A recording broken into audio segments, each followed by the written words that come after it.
শ্রমিকের পয়সা দিতে হবে। সেটা বাড়ি বিক্রি করে দেখ, আগেও বলেছি, গাড়ি বিক্রি করে দেখ, যা খুশি তাই বিক্রি করে দেখ। শ্রমিকদের কিছু কিছু কিছু কিছু কিছু গার্মেন্টসের শ্রমিকরা এখানে এসেছিল, তারা যমুনা যেতে চেয়েছিল, শ্রমভবন ঘেরাও করার কথা ছিল। এখন মুশকিলটা হলো যে আমি তো ফ্যাক্টরি চালাই না, ফ্যাক্টরি যারা চালান বা ফ্যাক্টরির সাথে যুক্ত হচ্ছেন শিল্প এবং বাণিজ্য, কিন্তু ঘটনাটা আমার ঘাড়ে এসে চাপছে, শ্রম মন্ত্রণালয়ের ঘাড়ে। কালকে আমরা অনেকক্ষণ মালিক, 2-4টা মালিককে নিয়ে বসছিলাম এখানে। ওয়ালটন আবারও মিলিয়নিয়ার অফারে ওয়ালটন ফ্রিজ কিনে আপনিও হয়ে যেতে পারেন মিলিয়নিয়ার। এখন সিদ্ধান্ত হয়েছে যে ওনারা ওনাদের ঘর বাড়ি বিক্রি করে আমাকে 28 তারিখের মধ্যে টাকা পয়সা দেবেন, আমাকে না, তাদের শ্রমিকদের টাকা পয়সা করবেন।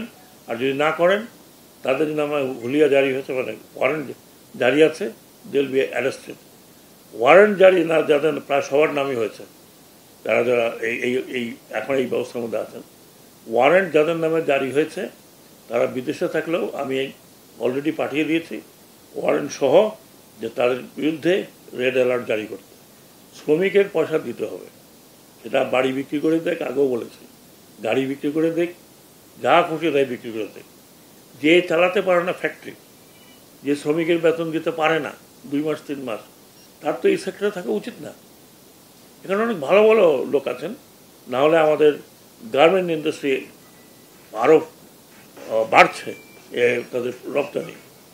তাই যদি হয় তাহলে এই কিছু কিছু লোক ফ্যাশন করার জন্য বা সময় নষ্ট করার জন্য অথবা নাম লেখাবার জন্য আসেন। ইমিডিয়েটলি 2-4টা নাম মনে পড়ছে। TMZ, তার বাড়ি বিক্রি করার কথা বলেছি, আজকে কালকের মধ্যে বাড়ি বিক্রি না করলে উনি জেলে যাবেন। ওনার কাছ থেকে আরেকজনের নিয়ে তারপরে বাড়ি বিক্রি হবে। মাহমুদ গার্মেন্টস, কালকে আমি এখানে বলেছি, ওনার কি 7 কাঠা জমি আছে না কি আছে, বিক্রি করতে হবে। একই ধারে আরও কয়েকজন আছেন, মালিকদের আমি অনুরোধ করছি, যেভাবে পারেন আপনারা হয় টাকা পয়সা শোধ করেন অথবা আপনাদেরকে জেলে যেতে হবে।